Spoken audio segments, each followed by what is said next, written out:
In today class, we will discuss the heap sort continuum. And yesterday class, we had already discussed about the max heap or min heap. Today lecture, we will see how we are inserting an element or an item into the heap sort, or what is the algorithm of heap sort algorithm basically. Clear? तो सबसे पहले हम इसके अंदर देखेंगे कि कैसे आप पर्टिकुलर एलिमेंट को आप हीप के अंदर जो आपकी हीप बिल्ड हो रही है उसके अंदर आप इंसर्ट करते हैं. ठीक है.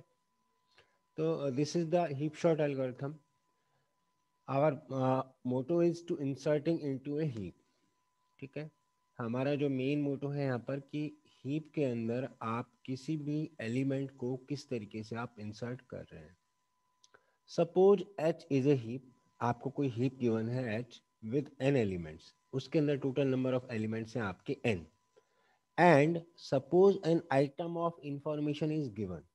कि आपको कोई आइटम गिवन है और उस आइटम को आपको हीप के अंदर इंसर्ट कराना है. ठीक है. Suppose h is a heap with n elements. एक एच एक हीप है जिसके अंदर एन एलिमेंट है और आपको एक आइटम की इंफॉर्मेशन गिवन है and you want to insert item into the heap h as follows. ठीक है. तो आपको उस हीप के अंदर जिसके अंदर ऑलरेडी एन आइटम है, आपको एन एलिमेंट्स हैं, उसके अंदर आपको किसी आइटम को वहाँ पर इंसर्ट कराना है. ठीक है. तो इसके अंदर क्या करेंगे फर्स्ट स्टेप में. First adjoin item at the end of the H so that h is still a complete tree. मतलब आपको सबसे पहले क्या करना है, जो भी आइटम को आप इंसर्ट कराना चाह रहे हैं हीप के अंदर, तो उसको आपने हीप में इंसर्ट करा दिया. चाहे मतलब इंसर्ट कैसे कराएंगे कि वो सबसे लास्ट में ऐड हो जाए बस. बट कोई जरूरी नहीं है कि वो हीप बने. हीप से मतलब मैक्स हीप बने या मिन हीप बने. मतलब फर्स्ट स्टेप के अंदर जो भी आइटम, जैसे सपोज ये मेरा ट्री गिवन है मुझे 70, 60 और 55. अब मेरे को एक आइटम इंसर्ट कराना है 14. तो मैंने क्या करा, यहाँ पर उस 14 को यहाँ पर इंसर्ट करा दिया. तो firstly adjoin item at the end of the H. Heap के एंड में, ये आपको ऑलरेडी हीप दे रखी थी, तो इस हीप में आपने उस आइटम को इंसर्ट करा दिया. सो that h is still a complete tree but not necessarily A heap. आपने उसको इंसर्ट करा दिया. बस आपको कंप्लीट ट्री से मतलब है, बाकी चीज से मतलब नहीं है. ठीक है. फिर सेकंड स्टेप में क्या होगा कि अब आप उस आइटम को अप्रोप्रिएट प्लेस पर फिट करेंगे जिससे कि फाइनली वो हीप बन जाए. जिससे कि वो फाइनली हीप बन जाए. मान लो कि मैं यहाँ पर अब नया आइटम इंसर्ट करा रहा हूँ जिसकी वैल्यू है 80. अब इस आइटम को आपने यहाँ इंसर्ट तो करा दिया फर्स्ट स्टेप के अकॉर्डिंग, बट इस 80 की पोजीशन कहाँ होनी चाहिए, वो यहाँ पर रूट पे आना चाहिए मैक्स हीप के अकॉर्डिंग. तो मुझे क्या करना पड़ेगा, इस आइटम को एप्रोप्रिएट प्लेस पर सेट करना होगा जिससे कि फाइनली ये सही हीप बन जाए. ठीक है. Then item rise to its appropriate place in h so that h is finally a heap. तो दो स्टेप होंगे इसके अंदर. सब the first step is whatever the item you just add it in your given heap, and in second step you just set it as a appropriate place. आपको उसको appropriate place पर वहां पर set करना है. ठीक है. अब यहाँ पर आपको एक एग्जांपल गिवन है कि you want to build a heap. यहाँ पर आप एक हीप बनाना चाह रहे हैं जिसके अंदर आपको ये नंबर ऑफ आइटम गिवन है 40, 30, 50, 22, 60, 55, 77 और अगेन 55. ठीक है. तो ये आइटम आपको गिवन है. आपको यहाँ पर इनसे हीप बनाना है. जब भी आप हीप बनाते हैं तो सबसे पहले one by one each item को आप ऐड करते हुए चलेंगे और जो भी आइटम आपका वहाँ पर ऐड होगा उसके बाद आप उसके अकॉर्डिंग वहाँ मूव करेंगे. तो सबसे पहले आपने आइटम लिया, जो पहला आइटम यहाँ अरे के अंदर गिवन है आपको 44. तो आपने लिया आइटम 44. आपने इस 44 को यहाँ पुट कर दिया. अब नेक्स्ट आइटम है आपका 30. 44 एज ए रूट बन गया यहाँ पर. अब 30 आएगा तो 30 कहाँ पर आएगा, इसके लेफ्ट में जाएगा. ठीक है. अब नेक्स्ट आइटम आया आपका 50. तो जैसे ही नेक्स्ट आइटम आपका 50 आएगा तो क्या होगा, यहाँ 44 है ही, इसके लेफ्ट में 30 है, यहाँ पर आ गया 50।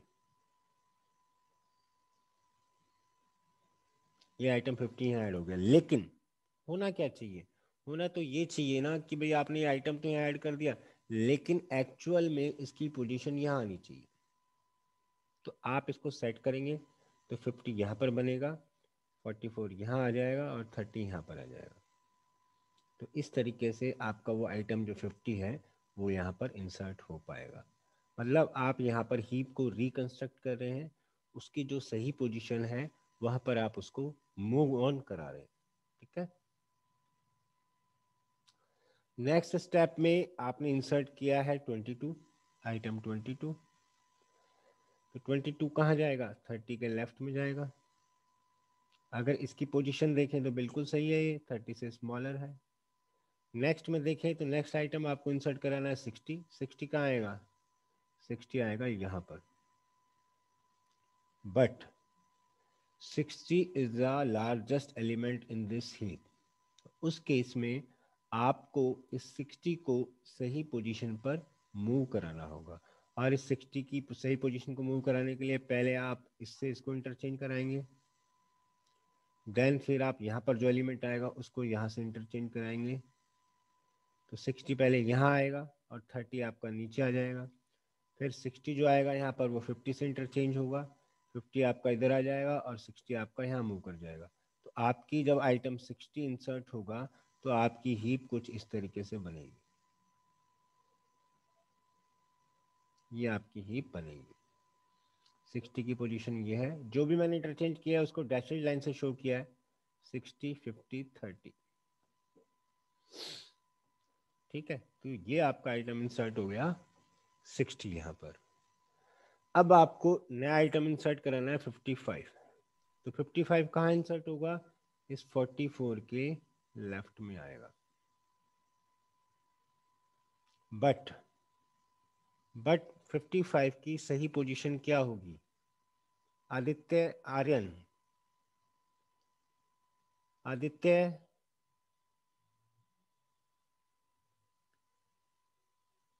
आदित्य आर्यन, अभिषेक यादव,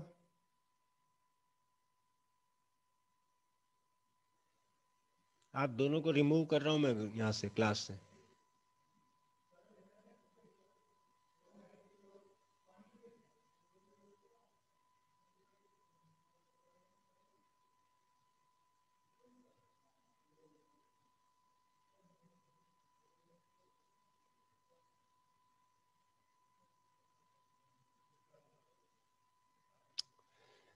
तो जब हम यहाँ पर उस आइटम को इंसर्ट कराएंगे, बेसिकली जब आप यहाँ पर 55 को इंसर्ट कराएंगे तो 55 एक्चुअल में तो यहाँ पर इंसर्ट होगा, लेकिन जब आप इस हीप को रिकंस्ट्रक्ट करेंगे तो क्या होगा, 55 यहाँ जाएगा और 44 आपका यहाँ रह जाएगा। ठीक है। अब आप नेक्स्ट इंसर्ट करा रहे हैं 77। तो 77 आपका कहाँ इंसर्ट होगा, 77 इंसर्ट होगा आपका यहाँ पर। बट एक्चुअल में इस 77 की सही पोजीशन क्या होनी चाहिए, क्या होनी चाहिए सही की सही पोजीशन इसकी, at the top. At the top. ये आपका रूट बनना चाहिए। तो आप क्या करेंगे, सबसे पहले इससे इसको 55 इंटरचेंज कराएंगे, फिर 77 आपका यहाँ आ जाएगा, उसके बाद आपका ये 60 से इंटरचेंज हो जाएगा। तो आपका जब आइटम 77 इंसर्ट होगा तो आपका जो हीप बनेगा वो आपका इस तरीके से बन जाएगा। यहाँ पर मैंने ये डैशेस से शो कर दिया 77 60 और 55। ठीक है, इस तरीके से हो जाएगा। अब लास्ट में आपको जो आइटम इंसर्ट करना है वो आपको इंसर्ट करना है अगेन आपका 55। तो 55 को जब मैं यहाँ पर इंसर्ट करूँगा तो 55 आपका कहाँ मूव होगा, 55 आपका जाएगा यहाँ पर इसके लेफ्ट में। अब वही बात कि इसका जो रूट है उससे स्मॉलर है तो आपको यहाँ पर चेंज करना पड़ेगा। तो 55 आपका यहाँ आ जाएगा और 22 आपका यहाँ आ जाएगा। फिर अगेन देखें तो यहाँ पर आपका आ गया अब 55, यहाँ पर आ गया आपका 55 और यहाँ आ गया आपका 22। बट अभी भी 55 की सही पोजीशन क्या है, यहाँ पर होना चाहिए, क्योंकि अगर 55 देखें और इसका पेरेंट देखें 50, तो 50 स्मॉलर है उससे, तो अगेन आप इन दोनों को आपस में इंटरचेंज करेंगे, तो जो आपका हीप बनेगा फाइनली वो बनेगा आपका ये वाला हीप, ये वाला हीप 77 टॉप पर। अगेन ये दोनों मैंने जो इंटरचेंज किए हैं इसको यहाँ पर शो कर दिया। तो इस तरीके से आप किसी भी हीप के अंदर उस आइटम को इंसर्ट कराते हैं। रूल सेम रहेगा कि फर्स्टली आप जो भी आप आइटम इंसर्ट करा रहे हैं उसे आप हीप के एंड में जोड़ते हुए चलेंगे, और लास्टली जब आप उसको एडजॉइन कर देंगे, तो एडजॉइन करने के बाद आप उस हीप को रिकंस्ट्रक्ट कर देंगे। क्लियर है सभी को? अब आते हैं, यस सर। अब आती है इसकी एल्गोरिथम कि how we are inserting a item into the heap. तो इस हीप के अंदर हम एक ट्री स्ट्रक्चर लेकर चल रहे हैं, जिसके अंदर n एलिमेंट स्टोर्ड हैं उस अरे के अंदर, और आपको एक आइटम गिवन है, उसकी इंफॉर्मेशन गिवन है, और उसको आपको उस आइटम को एज ए न्यू एलिमेंट आपको हीप के अंदर ऐड करना है। ठीक है, यहाँ पर जो पीटीआर है वो लोकेशन बता रहा है बेसिकली, पीटीआर के थ्रू आप लोकेशन देख रहे हैं, और एक और टर्म है पीएआर। पीएआर का मतलब है it denote the location of the parent of the item. ठीक है, वो जो बता रहा है आपका, वो बता रहा है लोकेशन ऑफ द आइटम। ये जो पीएआर है, it denote the location of the parent of the item, और पीटीआर है वो बता रहा है given the location of the item. और जो अरे अरे है आपका, वो हीप का अरे है जिसके अंदर n एलिमेंट्स हैं बेसिकली। तो इस तरीके से इंसर्टिंग हीप की एल्गोरिथम है। A heap H with n elements is stored in the array tree. आपने एक अरे लिया ट्री जिसके अंदर आपके n एलिमेंट स्टोर्ड हैं, एंड एक आइटम है जिसकी इंफॉर्मेशन आपको पता है, उसको आपको इंसर्ट कराना है। तो ये जो प्रोसीजर है आपका, insert item as a new element of the heap, and PTR give the location of the item as it rises in the tree, and PAR denote the location of the parent of the item. तो जैसा अभी हमने पिछले example में देखा है, last example में क्या था देखिए, इस लास्ट एग्जाम्पल में हम क्या कर रहे थे, जो भी आइटम हमें दिया गया था उस आइटम को हम इंसर्ट करा रहे थे पहले, और इंसर्ट कराने के बाद उस आइटम की एप्रोप्रिएट पोजीशन को हम सेट कर रहे थे। ये हमारा मेनली मोटो था। ठीक है, अब अगर इसके अंदर हम मूव ऑन करें, अगर हम इसके अंदर मूव ऑन करते हैं, तो मूव ऑन के अकॉर्डिंग क्या होगा, मूव ऑन में क्या होगा कि जब भी कोई आपका आइटम आएगा उसको आप शेयर करते हुए चलेंगे बेसिकली। ठीक है, तो आपकी जब भी हीप बनानी है तो सबसे पहले आप क्या करेंगे, उस आइटम को, उस नोड को आप ऐड कर देंगे, और फिर उसकी सही लोकेशन पे आप उसे सेट कर देंगे बेसिकली।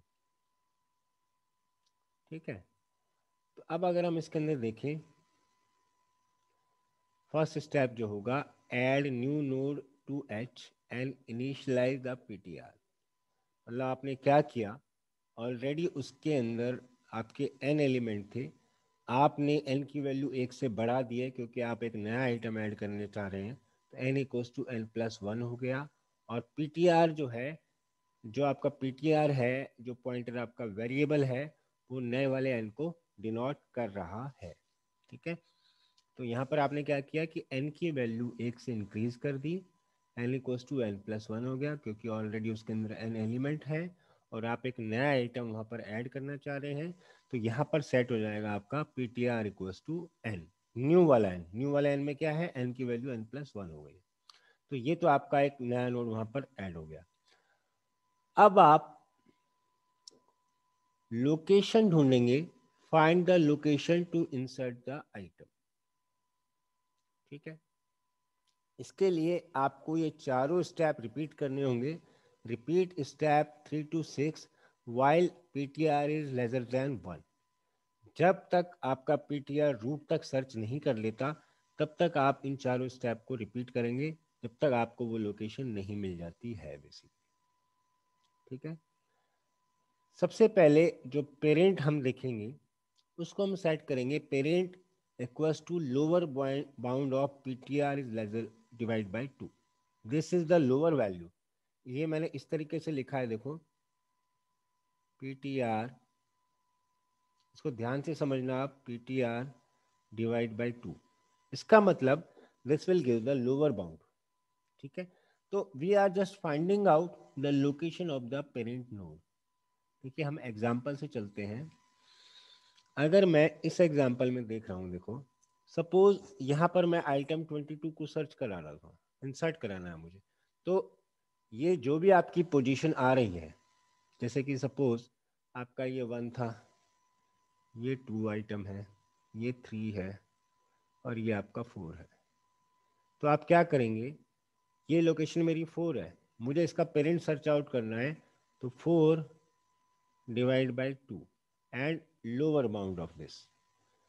तो डिवाइड बाई 2 में सीधा लोअर बाउंड क्या आ जाएगा, तो पेरेंट की लोकेशन क्या बन गई, सेकंड लोकेशन बन गई।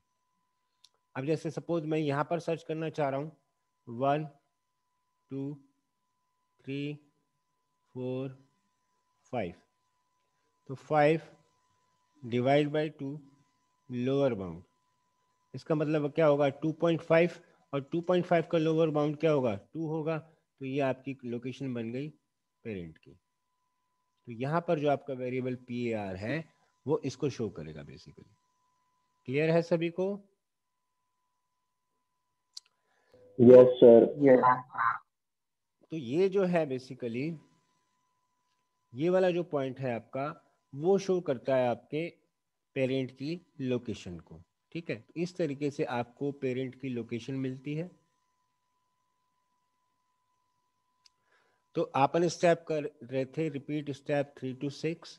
इसके अंदर सबसे पहले मैंने सेट कर दिया, set P A R equals to lower bound of P T R divide by 2, this gives the location of the parent node. ठीक है, अब लोकेशन आपको मिल गई पेरेंट नोड की।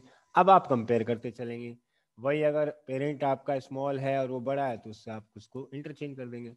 If item is lesser then और equals to tree of P A R, then set tree of PTR equals to item, वहां पर आप उस आइटम को इंसर्ट करा देंगे और यहीं से आप रिटर्न हो जाएंगे। मतलब अगर आपका पेरेंट बड़ा है और आइटम छोटा है तो इसका मतलब आपने उस आइटम को सही जगह पर फिट कर दिया, तो पीटीआर लोकेशन पर ही आपका आइटम इंसर्ट हो जाएगा और यहीं से आप रिटर्न हो जाएंगे। एल्स पार्ट में क्या आएगा, set tree of PTR equals to tree of parent, मतलब आप क्या करेंगे उसको मूव डाउन कर देंगे, जो पीटीआर है वो ट्री ऑफ पीटीआर बन जाएगा, पीएआर बन जाएगा। एंड उस केस में आप पीटीआर को अपडेट कर देंगे, set PTR equals to PAR. वहां पर क्या होगा कि वो जो नीचे वाला एलिमेंट है वो पेरेंट से इंटरचेंज हो गया और पेरेंट को अब लोकेट कर रहा है आपका पीटीआर। तो ये स्टेप 3 से लेकर 6 तक आपके इसी प्रोसेस में रिपीट होते रहेंगे जब तक कि आप उसे रूट तक उस आइटम की लोकेशन आपको नहीं मिल जाती।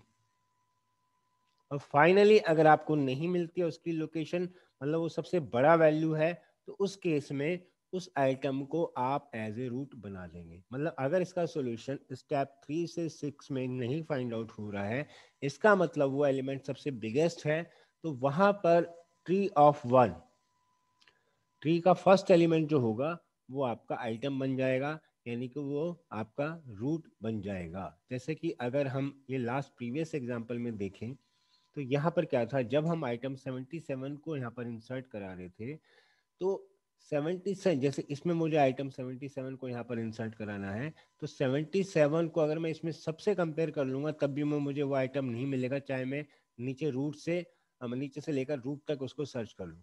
तो उस केस में 77 जो होगा वो आपका एज ए रूट बन जाएगा। तो वहां पर जो आपका स्टेप काम करेगा वो 7th वाला स्टेप काम करेगा, assign item as the root of H. तो this will become as root of H, assign item as the root of h, then tree 1 equals to item, मतलब ट्री के रूट में, ये ट्री के root में आपका वो आइटम इंसर्ट हो जाएगा। एक बार अगेन इस एल्गोरिथम को मैं रिपीट कर देता हूँ। देखिए यहाँ पर क्या हो रहा है, एक हीप आपको ऑलरेडी गिवन है जिसके अंदर n एलिमेंट्स हैं, और आप किसी आइटम को इंसर्ट कराना चाह रहे हैं जिसकी आपके पास इंफॉर्मेशन है, और PAR जो है वो पेरेंट की लोकेशन को डोनेट कर रहा है, डिनोट कर रहा है, और PTR है वो आइटम की लोकेशन को बता रहा है। ठीक है, तो सबसे पहले स्टेप में add new node to h and initialize PTR। सबसे पहले आप न्यू नोड को एज ए PTR बनाएंगे। उसके लिए आपको n की वैल्यू n+1 करनी होगी and set PTR equals to n करना होगा। ठीक है, this is the first step. अब सेकंड स्टेप में क्या होगा, find location to insert item. आप उस आइटम की लोकेशन सर्च आउट करेंगे जिस आइटम को वहां पर आपको इंसर्ट कराना है। उसके लिए आपको ये चारों स्टेप काम में आएंगे। Repeat step 3 to 6 while PTR is greater than equals to 1। ठीक है, सबसे पहले आप पेरेंट की लोकेशन सर्च करेंगे, तो parent equals to PTR divide by 2 lower bound, this will give the location of the parent. आपको लोकेशन पता लग गई पेरेंट की। फिर आप पेरेंट से कंपैरिजन करते हुए चलेंगे। If item is lesser then equals to tree of PTR, तो सीधी सी बात है कि उस पेरेंट के नीचे वो आइटम आ जाएगा, tree of PTR equals to item, और यहीं से आप रिटर्न हो जाएंगे। सीधा आप बाहर आ जाएंगे और यहाँ से आप सीधा यहाँ पर रिटर्न हो जाएंगे। एल्स पार्ट में क्या होगा, set tree of PTR equals to tree of PR। यहाँ पर आप मूव डाउन करेंगे और इसकी वैल्यू को आप अगेन अपडेट कर देंगे। तो इस तरीके से आपका 3 to 6 स्टेप आपका रिपीट चलेगा जब तक कि आप रूट तक उसे सर्च नहीं कर लेते। ये PTR जब तक आपका 1 पे नहीं आ जाता, रूट पे नहीं आ जाता, तब तक आप वो प्रोसेस चलाते रहेंगे। और लास्टली जैसे ही वो प्रोसेस आपका कंप्लीट होगा और उस केस में आपको फिर भी वो आइटम नहीं मिला, तो this item assign as the root of h, then set tree of 1 equals to item, और जो आपका ट्री का रूट है वो वहां पर वो आइटम आपका इंसर्ट हो जाएगा। ठीक है, this is the complexity of heap sort algorithm.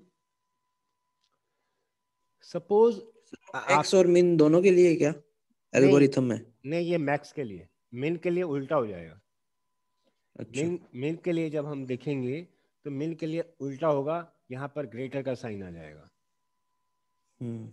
बाकी सब कुछ प्रोसेस वही चलेगा। क्योंकि मैक्स के अंदर हम जो आपका रूट होता है उसको मैक्सिमम लेके चलते हैं, और मिन के अंदर हम उल्टा लेके चलते हैं। ठीक है, ओके सर। अब बात करते हैं हम कॉम्प्लेक्सिटी की। इसकी कॉम्प्लेक्सिटी क्या होती है, तो हम एक सिंपल वाली फेज लेकर चल रहे हैं इसके अंदर। सिंपल फेज में बेसिकली क्या है आपका, अगर हम देखें कॉम्प्लेक्सिटी ऑफ हीप सूट, तो अगर यहाँ पर क्या कर रहे हैं, हम आइटम को इंसर्ट कर रहे हैं, और इंसर्ट करने के बाद उसे हम उसकी अप्रोप्रिएट लोकेशन पर मूव ऑन करा रहे हैं। Suppose the heap sort algorithm is applied to an array A with n elements, and the algorithm has two phases. Firstly, we analyze the first phase only. इस first phase में क्या हो रहा है, basically जो फर्स्ट फेज है आपका, first phase की अगर हम बात करें तो फर्स्ट फेज के अंदर जब हम इसको मूव ऑन करेंगे, suppose the heap sort algorithm with array A and elements, and the algorithm has two phases basically. Phase A क्या है आपकी, फेज ए जो है आपकी, जो फेज ए है आपकी, बेसिकली उस आइटम को आप डेप्थ तक, जहाँ तक वो आपका एलिमेंट है वहाँ पर आप उसे मूव ऑन कराना चाह रहे हैं। तो उसको मूव ऑन करेंगे तो आपको वहाँ तक जाने के लिए जितने एलिमेंट्स वहाँ पर मूव ऑन हो रहे हैं, suppose h is a heap, observe that the number of comparison to find the appropriate place of a new element item in h can not exceed the depth of h. मतलब जितने आपके level हैं वहां तक आपको यहाँ पर उनको मूव कराना होगा। Can not exceed the depth of H, and H is a complete tree. The depth is bounded by log m, where m is the number of elements. Accordingly, the total numbers gn of comparison to insert the n elements of A is bounded as follows. मतलब कहने का मतलब क्या है कि जो मेरा tree है, मैं यहाँ से यहाँ पहुँचा, फिर यहाँ से यहाँ पहुँचा, फिर यहाँ से यहाँ पहुँचा, मतलब डिफरेंट उसकी जो लेवल हैं, उसके डेप्थ हैं, मुझे उतने एलिमेंट्स को मूव कराना है। वहां पर सबकी उसकी अप्रोप्रिएट पोजीशन चेक करनी है। अगर मैं वहां पर n एलिमेंट्स लेकर चल रहा हूँ, इस टोटल हीप के अंदर मेरे पास n एलिमेंट्स हैं, तो मुझे जो कंपैरिजन करने पड़ेंगे n log n करने पड़ेंगे। तो इसकी जो कॉम्प्लेक्सिटी होती है n log n होती है बेसिकली। ठीक है, तो मतलब जितने भी आपके डेप्थ में जितने भी नोट्स आ रहे हैं, एलिमेंट्स आ रहे हैं, उन सबको हम कंपैरिजन करते हैं। कई बार जो इसमें क्वेश्चंस आते हैं वो इसी तरीके से आते हैं कि explain the heap sort algorithm with appropriate example and what is the complexity of heap sort. तो ये जो है नेक्स्ट स्लाइड जो है आपका, this is the complexity of different sorting algorithm है। इसके अंदर हम देखेंगे डिफरेंट शॉर्टिंग एल्गोरिथम की जो हमने अभी तक पढ़ी है। बबल शॉट बेस्ट केस तो वो होता है जो सबसे इजी केस होता है।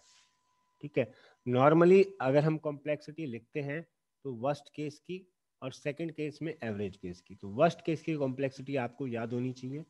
बबल शॉट के अंदर वर्स्ट केस है आपका बिगो एन स्क्वायर, इंसर्शन शॉट के अंदर सेम बिगो एन स्क्वायर, सिलेक्शन शॉट के अंदर बिगो एन स्क्वायर, हीप शॉट के अंदर अगर हम देखें तो बिगो एन लॉग एन, और क्विक शॉट के अंदर देखें तो बिगो एन स्क्वायर।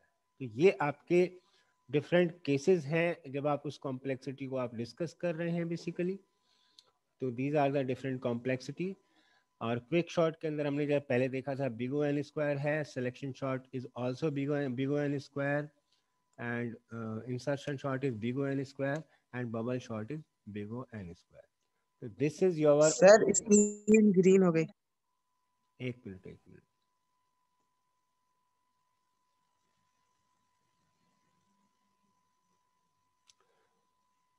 क्लियर है अभी? Yes Yes, sir. sir. तो this is the comparison of different sorting algorithm complexity. जब भी आपसे कंपैरिजन पूछा जाएगा शॉर्टिंग एल्गोरिथम का, तो आप उसको कंपेयर करेंगे on the behalf of their complexity. चाहे आप बेस्ट केस लें या ना लें, लेकिन वर्स्ट केस आपको लेना है। क्लियर? यहाँ पर मैंने सारे ही केस लिखे हुए हैं, but worst case is necessary. Clear है सभी को? Yes, sir. Yes.